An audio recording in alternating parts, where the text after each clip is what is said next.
In Hebrews chapter 11, verse 1, the author of Hebrews defines faith for us. Here is what he writes.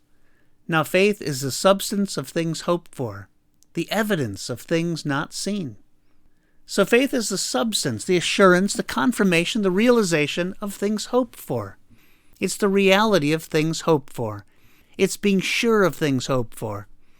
It's also the evidence, the confidence of things not seen. It's the proof of things unseen. It's the conviction of their reality. By faith we are confident of the things we hope for.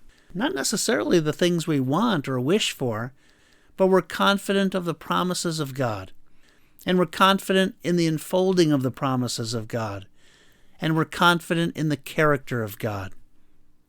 How can we believe in something we cannot see? Well, try air. We can't see it, but we believe it exists. Try gravity. We can't see it, but we believe it exists.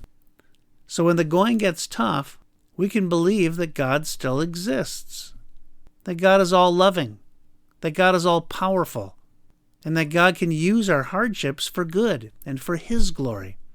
That's what faith is all about. In the rest of Hebrews chapter 11, we see example after example of genuine faith. By faith, Abraham and Sarah were confident that they'd receive a son in their old age, as God promised. And they did. By faith, Abraham was confident that he could sacrifice his son Isaac as per God's command, and that God would raise him up again, since Isaac had been promised to him. And figuratively speaking, that's exactly what happened.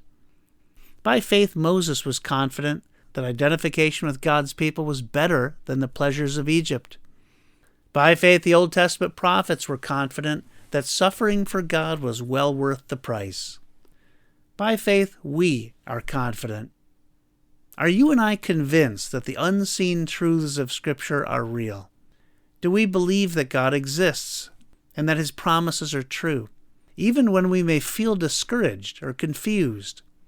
Are we walking by faith and not by sight?